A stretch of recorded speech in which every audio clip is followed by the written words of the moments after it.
France 2 diffuse ce lundi 4 septembre un épisode de sa mini-série Filles du Feu. Bruno de Brandt y campe un juge qui mène la chasse aux sorcières. Il nous a parlé de son personnage. Dans Filles du Feu, diffusé ce lundi 4 septembre sur France 2, Bruno de Brandt campe l'affreux Pierre de l'Ancre, le juge à l'origine d'une des pires chasses aux sorcières organisées en France. L'acteur nous a confié son point de vue sur son personnage et sur le propos résolument féministe et engagé de la série. Filles du Feu, jouer un personnage historique avec du sang sur les mains télé-loisirs, comment avez-vous imaginé le rôle de Pierre de l'Ancre, un personnage réel qui a fait beaucoup de mal? Bruno de Brandt, avec passion. C'est un cadeau ce rôle.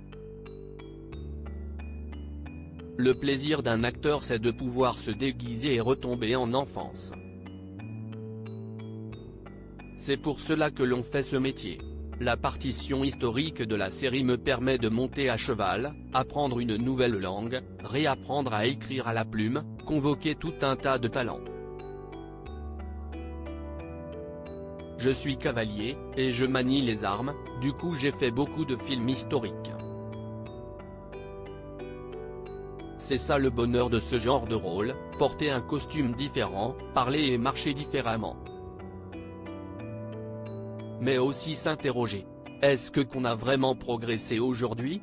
Il y a quelques siècles, cet intégriste de Pierre de l'Ancre a tué sous prétexte de vouloir asseoir son pouvoir. Mais ce n'est finalement pas si loin. Justement ce personnage est un peu un gourou, un prédicateur fou, et il est même ordonné par le roi Henri IV dans sa mission. Oui, le même roi, qui, pour des raisons politiques, a changé plusieurs fois de religion. C'est ça qui est passionnant, dans le mot intégrisme il y a intègre.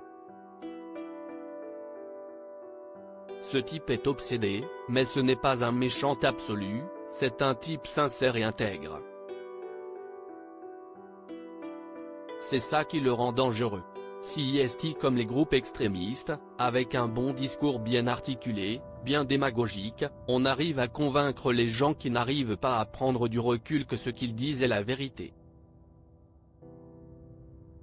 À cette époque, les femmes n'avaient pas le droit d'aller à l'université et donc le fait qu'elles sachent des choses est insupportable pour lui. Il va d'ailleurs aussi brûler des hommes, notamment des moines qui finiront sur le bûcher eux aussi. Qu'est-ce qui vous a questionné dans le personnage de Pierre de l'Ancre?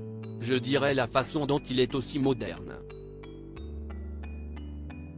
Derrière sa chasse aux sorcières, il y a la question du savoir, qui est toujours très contemporaine, celle du pouvoir et de la foi aussi.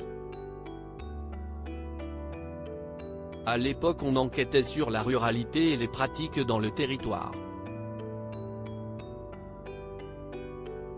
Derrière, on voulait savoir maîtriser les foules. C'est résolument moderne. Bruno de Brandt, Filles du Feu, derrière la relation de l'Ancre avec Morgy, il est question d'emprise, de rapport aux femmes. Dans sa relation à Morgy, jouée par Zoé Adjani, tout est questionnant et très ambigu dans l'écriture, son rapport à Morgy est intéressant. J'ai essayé d'en faire un type qui tombe amoureux d'une figure de la pureté de l'enfance. Car il est aussi un peu naïf. Cette inclination est sincère. Il fallait donc rendre le personnage attachant. Il veut capter la pureté et l'étudier de façon à ce qu'elle reste pure d'après sa propre vision. Mais derrière cette relation, il est question d'emprise, de rapport aux femmes.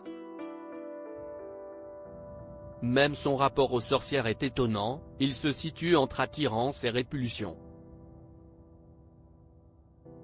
Absolument, il est question de passion. À toutes les époques il y a cette question de l'interdit et du sublime.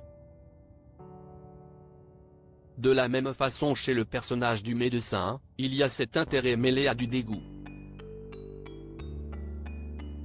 On lui permet de pouvoir explorer ses intuitions et lui va s'en donner à cœur joie. Le livre de Pierre de l'Ancre, tableau de l'inconstance des mauvais anges et démons, est encore consulté aujourd'hui. En avez-vous lu des extraits? Oui, et quand on lit ses écrits sur la démonologie, c'est assez saisissant. 400 ans plus tard, il fait d'ailleurs toujours l'objet d'une réédition en août 2022, il y a des gens qui l'achètent à 4000 € sur internet. C'est toujours un ouvrage de référence. Mais il est surtout intéressant d'un point de vue historique, dedans il y a des histoires mais aussi des horreurs. Est-ce que le fait de travailler pour cette série, dont le propos est féministe, vous a particulièrement intéressé? C'est ce qui m'a passionné. Les scénaristes Giulia Volli et Maïté Sonnet ont donné à la série un point de vue de femme. Et cela m'a passionné de me mettre au service de personnages féminins forts, même si de l'Ancre est aussi un personnage très présent. Il est toujours interrogé par un regard féminin, ce qui permet de décaler la perspective. Quand Catherine met une robe et se rend compte de la douleur des baleines de son corsage et de la torture qu'elle inflige aux femmes avec les os de baleine, c'est une vraie question philosophique. Le point de vue féminin est exposé et c'est génial.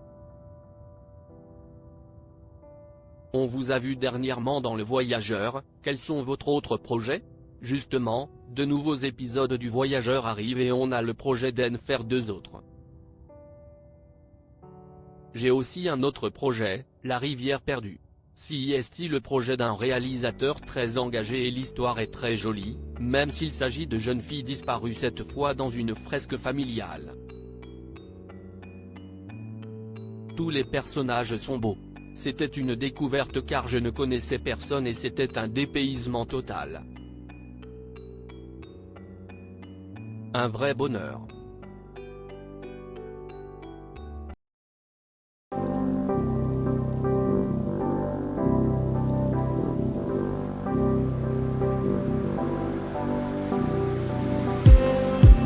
Just need